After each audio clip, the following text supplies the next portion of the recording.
गौतम बिथाङा प्रग्राम खालामबाय 1,20,000 1,30,000 लाङो सुलेखा मेदामा मोनसे प्रग्राम खालामबा 80,000 1,10,000 लाङो फैलाया जुदि बहाबा थांबाथाय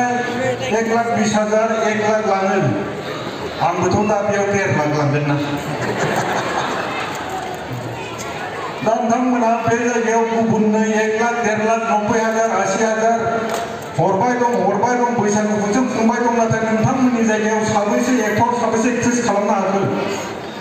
साबैसे मेथाइ खनग्रा दं नोंथांमोननि जायगायाव सोंनाय रावबो गैया मेथाइ खनग्रा गैया साबैसे एक्टर दङ एक्टरबो गैया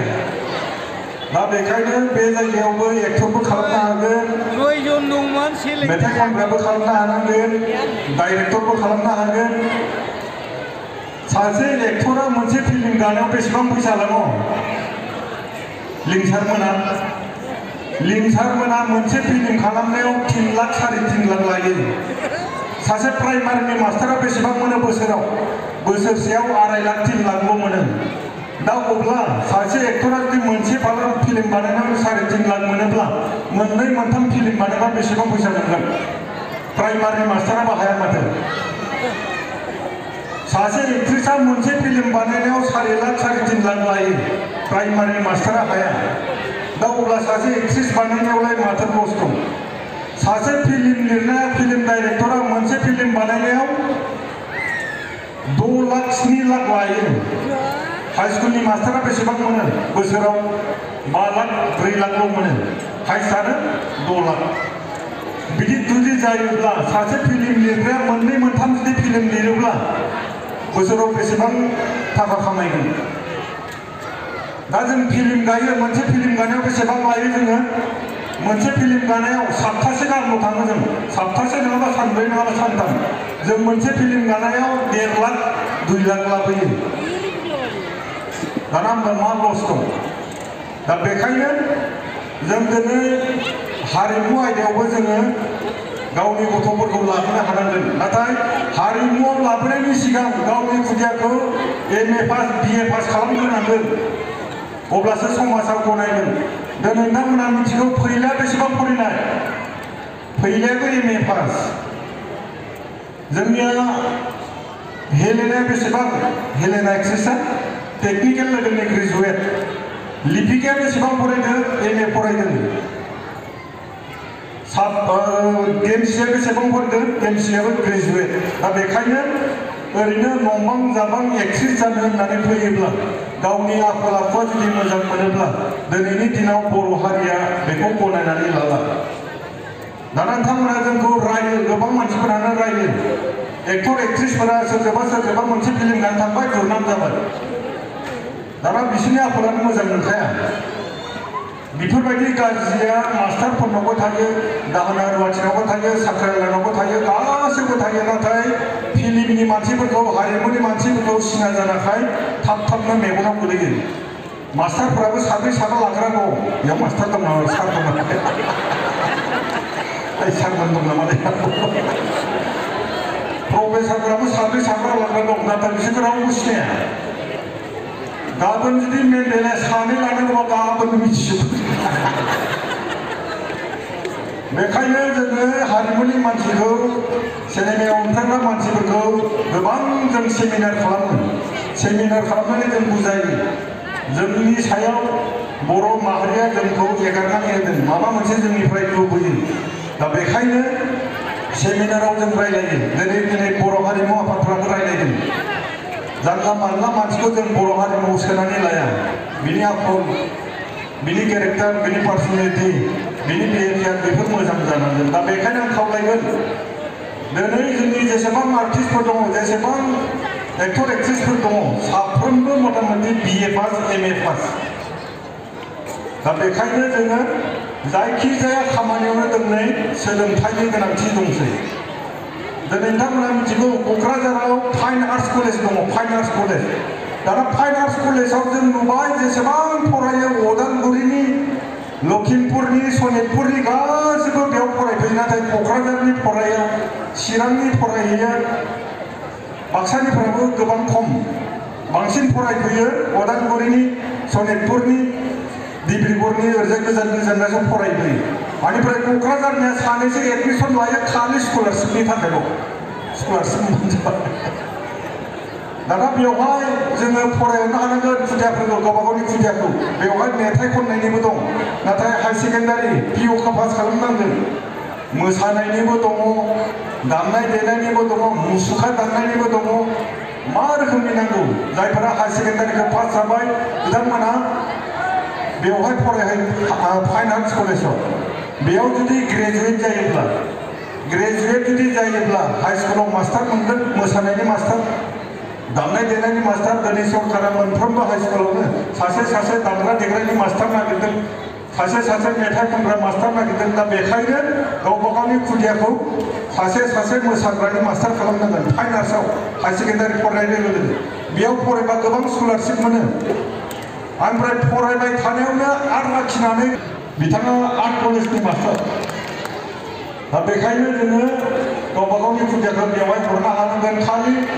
स्टेजाव मोसानायनिल' बैसागो रंजानायनिल' समफोरखौ जुदि बारहोहरोब्ला जोंनि बर' हारिमुनि जि लानाय थांखि जि मावनो लानाय खावलायगोन साफ्रोमबो बर' बिमाफोरखौ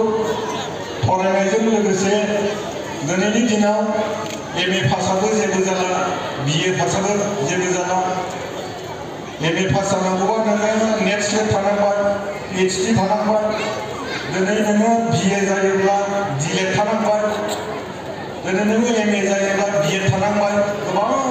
प्रसेस दा बेखायनो साख्रि मोननाया दिनैनि दिनाव एसेबां गोरलै नङा बेखायनो जोङो हारिमु लाइनजोंबो जों फैनांगोन दिनै सुलेखा बायदेवमोना जुदि डेभेलप मोनोब्ला गावनि गथ'खौ आर्टिस्ट खालामनायाव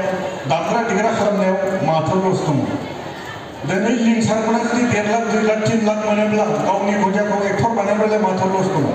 साबैसे साख्रि मोनो दा बेखायनो आं खावलायगोन नैबे हालामनि रायजो नोंथांमोना गावनि गथ'खौ फरायनायजों लोगोसे बेखौबो लांफाबाय थायो हारिमुआबो थाथों जाय खुदिया मोसानाय दामनाय देनायाव बियो गोसो होयो बे खुदियाया फरायनायावबो गोसो होयो आङो उन्दै समनिफ्रायनो थाखो 4निफ्रायनो आफाया ख्रिस्टि आफादनि दल दामग्रा आफाया आंखौ लांफायोमोन मोसानो मा मोसायोमोन जारा फाग्ला मोसायोमोन आं उन्दैनिफ्रायनो दाना बिदिनो मोसायै दिनै नैबेसिम जेराव माइक दामो मराकासानो जा श्राद्धआनो जा जेराव हाबा जायो माइक दामबानो आंखौ नुयोमोन बेयाव मास्टारफोरा आंखौ गोबां रायोमोन मा मानसिया एसेबां फांफुंले अयथासार फांफुं नाथाय फांफुंब्लाबो आं फरायनायाव जोबोद गोसो होयोमोन आं दिनै हरसे गुबुनाव मोसाहैबाय बेनि गेप्सखौ आं दिनै सानावनो सुफुंनांगोन होननानै सानाव गोबां फरायोमोन बबेबा हराव जुदि फरायनाय जाया सानाव फरायो बबेबा सानाव बबेबा थांबा हराव फरायो बेफोरबायदिनो दिनै जों नैबेसिम मोनफैबाय बेखायनो आं खावलायगोन खालि नैबे हारिमुखौ रंजानायल' सानालासिनो जिउनि राहा होननानैबो सानदों दिनै बैसागो फांसन बुंबाय दं बैसागो फांसन फैबाय दं बेयाव दामग्रा देग्राफोर दङ दामग्रा देग्राफ्रा हरसेयाव बेसेबां लायो हरसेयाव सासेयाव 5,000 लायो ओमफ्राय सुलेखा मेदाम गौतम बिथांमोनजों फैबाथाय 10,000 लायो सासेयावनो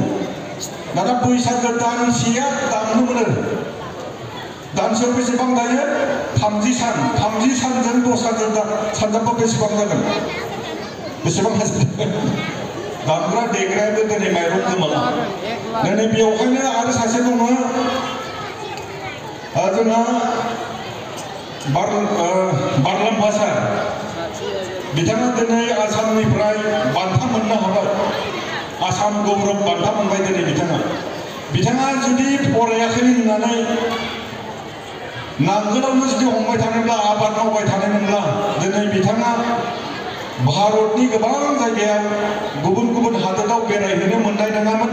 नाम जानो हानाय नङामोन दिनै आसाम गौरब बान्था मोननो हानाय नङामोन दा बेखायनो जोङो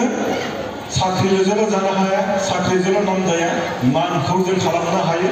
माबा मोनसे मोजां खामानि मावनानै दा बेखायनो आं खावलायगोन दा नोंथांमोन आं जानला मोनला गोबां बुंफ्लांबाय आंबो गोबां जायगायाव मेथाइ खननानै सेन्देलनि प्राइज मोननाय मानसि मेथाइ खननो सानदोंमोन दामग्रा देग्रायानो गैला दा बेखायनो आङो जिहेतुके मोसायो हिसाबै आं सोरजोंबा सासे एलबामनि मेथाइखौनो मोसानानै दिनैनि नैबे हारिमु मोनाबिलिखौ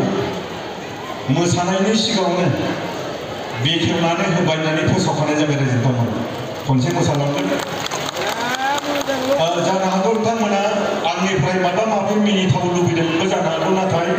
बेफोर मिनिथाव बुंनाय जानला मोनला बुंनायखाय एकदम गारथारनाय जाहैबाय गारथारबाय मानो गारबाय मिथिगौना रायजोफोर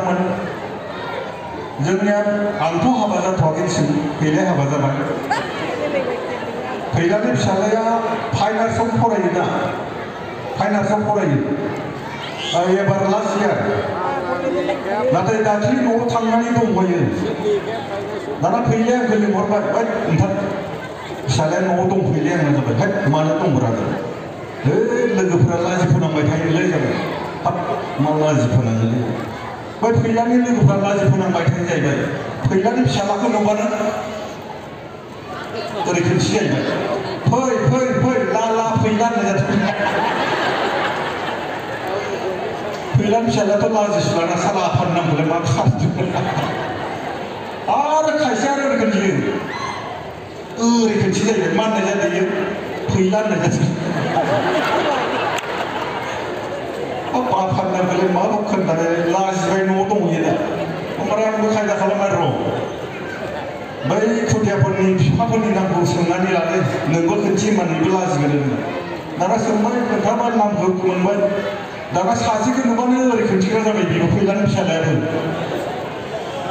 माने बिनि बिफानि नामा हुलाबारि जाहैदों हुलाबारि हाब बेला सुरालाय आंनि आफानि नामखौलाय बोरै मिथिगोन आरो सासेखौ नुबानो ओरै खोन्थिग्रा जाबाय बिनि बिफानि नामा जाहैबाय गेद्दा जाहैबाय गेद्दा आला बेला आफानि नामखौलाय बोरै मिथिगोन होनदो आरो सासेखौ नुबानो मा खोन्थियो ओरै खोन्थियो माने बास बास बास माने बिफानि नामा सुबास आफानि नामखौलाय बोरै मिथिगोन सुवादालाय होनना दा एदावनो गारबाय दा बेखायनो जुदि आं बोरैबा हाबा जायोब्ला